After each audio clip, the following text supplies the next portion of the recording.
Over the years, my tradition, previous churches, this church, is always to bring a story. I'm going to do that this morning. I'm going to have a new story tonight. Tonight's service is different from this morning. But I'm going to tell an old story this morning. So you may have heard this. It maybe have a little more steak sauce put on it. But growing up as a kid, we always opened presents on Christmas Eve. I don't know why we did, but I wasn't one to complain. The tree always went up 2 to 3 weeks ahead of time, and shortly after the tree was up and decorated, my father would clear his schedule. My dad was a pastor, so it was a busy time of year. Clear the schedule and announce that we were going to take a night, usually a Thursday night, to do our family Christmas shopping all together. There were 6 of us, my mom, my dad, my older brother Paul, who was 10 and a half, I was 8 and a half, my sister Carol was 5 and a half, and my little brother Steve was just about to turn 4. And they loaded us all up in the station wagon, and we went to the Kmart on Van Born Road. Some of you know that. My dad gave my brother and I each a $5 bill to do our own shopping, in which we could add to any money that we had saved up, which wasn't very much. We got there, my mom took my sister in her cart, my dad took my little brother in his cart, and my brother Paul and I had our own carts, and we took off in different directions. The game was like bumper cars at Kmart. You had to dodge down different aisles and not be seen and get all your presents checked out and put in bags before anybody saw what you got them. So I had a short list. I got my dad a box of chocolate-covered cherries, 99 cents. My little brother, I found a little car that you rolled backwards on the carpet and let it go. It would go a whole foot forward. It was pretty cool for 59 cents.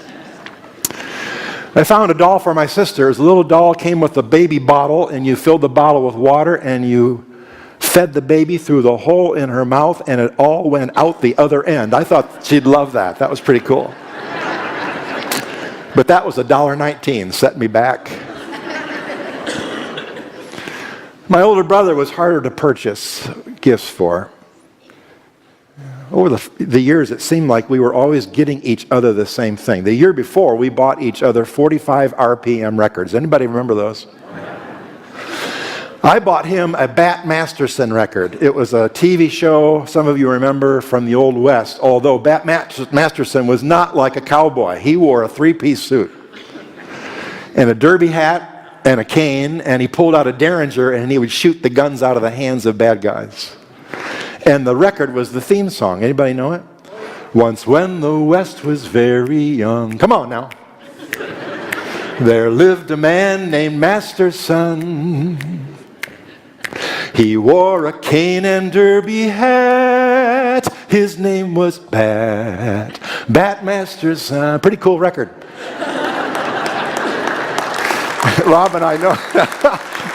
Yeah. My brother got me a Babes in Toyland record. I listened to Bat Masterson. I don't remember listening to Babes in Toyland. But this year we discovered models that you put together with airplane glue, model cars, model planes. So I thought that would be cool. I went to the hobby section. There were stacks of model kits high to the ceiling. And I found a little battleship, about $1.29.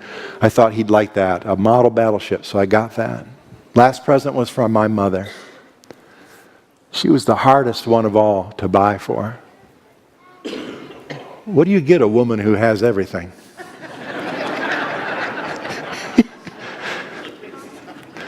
But I had an idea because I overheard her at Thanksgiving in the kitchen say, to nobody in particular, I need a can opener. So I walked by, and there in front of me was a basket of stainless steel can openers, manual can openers, the kind that you clamp down on a can, you turn the handle, the can goes all the way around, lid comes right off. And also the handles had these serrated edges on the inside of the handles that you could crack open a walnut. I thought it was pretty cool. $1.19. So I got all my presents, went through the line, paid for them, got them bagged up. I was the first one done. Well, we got home, and wrapping central was my parents' bedroom. My brother had to do his presents, and I had to do mine. I wasn't very good at it. Used a lot of paper. Especially that can opener. It didn't come in a box. It was just there, you know. So I wrapped it, and lots of Scotch tape. And Took my presents, got them under the tree. I pushed them to the back against the wall because I really wasn't interested in my presents that I gave to my family anymore. I was interested in those that had my name on it. All the presents went under the tree, and then we waited. 2.5 agonizing weeks. I don't know if you ever did this as a kid. After dinner, I would lay on the living room floor and just study those presents. I'd pick up the ones with my name on it. I'd shake them. I'd see how heavy they were. I would press the paper to see if I could see anything, any word or picture, any hint of what was inside. Anybody do that? But I never could. Never could. Finally, the day arrived. We went to Christmas Eve service at church. We came home. Dad was always the last one out. He had to greet everybody. We waited, and knocks on the door. Church family coming, bringing last-minute gifts, cookies, fruit cakes. Looked like the same ones we had last year. I can't tell. Finally, Dad came home. Then he had to go back because he forgot something. Then he came home, and then he had to build a fire, and we were all there waiting in our places. And then he pulled out the Bible, and he had to read a few chapters of Isaiah. And then we had to pray. I don't know about your family, but when we prayed, we knelt on the floor and buried our faces in the seat cushions of the couch and the love seat. Dad praying for the missionaries, and we, noses buried in the couch, smelling the smell of our people.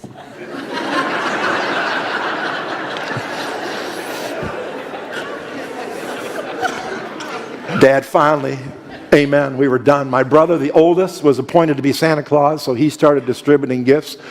We didn't just do this haphazardly, we did it orderly. We started youngest to the oldest. Everybody got one gift, and then we went around again. My mother had a notepad. She was writing down everything everybody received from the people who gave it so that we could write thank you notes after. We started out with what I called the second string, the minor league gifts. They were gifts from extended family: soap on a rope, pajamas. I got a bottle of Vitalis hair tonic. Anybody remember that?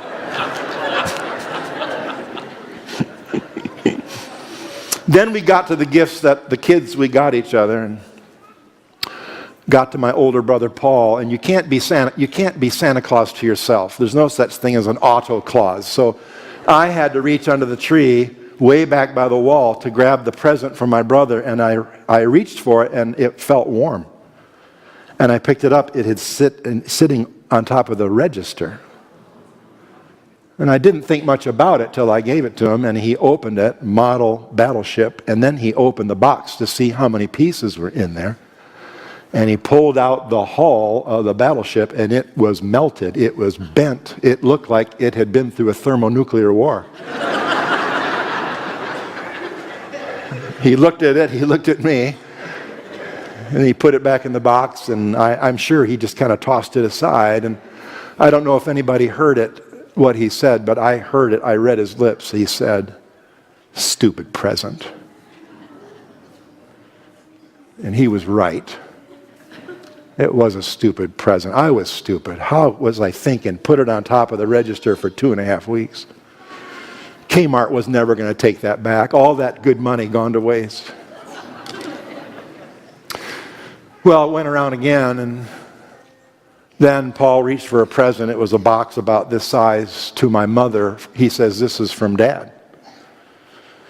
And she has this ritual. I don't know about mothers, so they do this. She always says the same thing. She says, "Oh, I wonder what it could be." And then she says, "Oh, Frank, I hope you didn't spend too much on me." And then she began to unwrap it. I could see as she unwrapped it, it was a white box, plain white box. And then she pulled off the last piece of paper, and I read the lettering, big block red lettering. It said, "Sunbeam Electric Can Opener."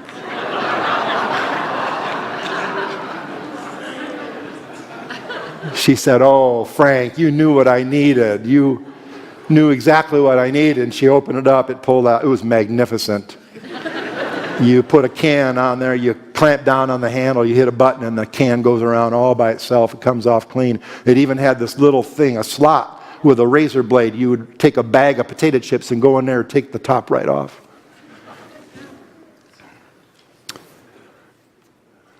It was magnificent, but I didn't feel magnificent in that moment. I looked under the tree, I could see my gift for my mother still under there, hoping that maybe it'd get lost in there. Maybe my brother wouldn't see it. We went around again, and then sure enough, my brother reached in and picked up my gift for my mother, and he handed it to her. He said, "This is to you from Mark."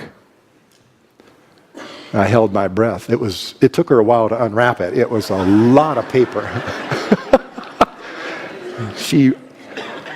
A lot of tape all over her hands, and finally she pulled it out. The whole room was silent until my brother wheeled back in his chair and let out a whoop. He said, "It's another can opener."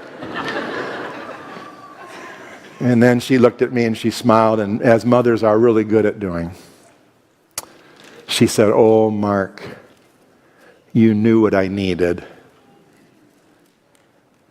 She said, "It's important for us to have a manual can opener," because she said, what would happen if we had a power outage? We wouldn't be able to open cans. and then she said, but also she said, we could really use this at the cabin, at the cottage. You know, mothers have a way of making you feel better. And I heard her voice, but I could hear other voices. You've heard those voices. My brother didn't say it this time. I heard it in my head. Stupid present. You're stupid. Got outdone by my dad. He had more money. My mother, she said, I wonder I forgot this part. She said, "Oh, Mark, I hope you didn't pay too much for it." I thought to myself, no problem there.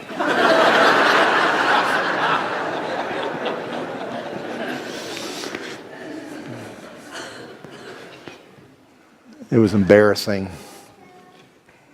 And I felt stupid. But I need to assure you all this morning that I've gotten over it. Gotten over those awkward moments, which was one of many in my life. I have gotten over that, but I've never gotten over the wonder of love. Never gotten over the wonder of being loved by someone, being cherished by someone, knowing that I had nothing really to offer them. It's amazing to be loved by someone like that. I got over that, but in my life I've heard that voice many times. Maybe you've heard it too. Stupid present. We look at our lives with all of our brokenness, all of our regrets and failures and sins, and sometimes we think of our lives as a cheap little can opener, crudely wrapped and held together with Scotch tape. And I hear those voices in my life saying, "Stupid present. You have nothing to offer anybody." Anybody hear that voice? The amazing thing is I first heard the voice of Jesus through my mother. Because the very thing that I think is worthless and broken and filled with shame and guilt, Jesus says, that's the very thing I want. I want you. You're at the top of my wish list. Long before we have any beauty or usefulness to Him, He died for you, for me. It's a gift exchange. You give Him your broken life, and in turn He'll give you His life, His perfect, lovely, holy, love-filled, purposeful life. It's a gift exchange. It's Christmas. And I think it was Christina Rossetti who wrote this beautiful poem. She said, "What can I give Him? Poor as I am. If I were a wise man, I would give do you know it? A lamb. If I were a wise man, I would do my part, but what I can, I give Him. I give Him my heart.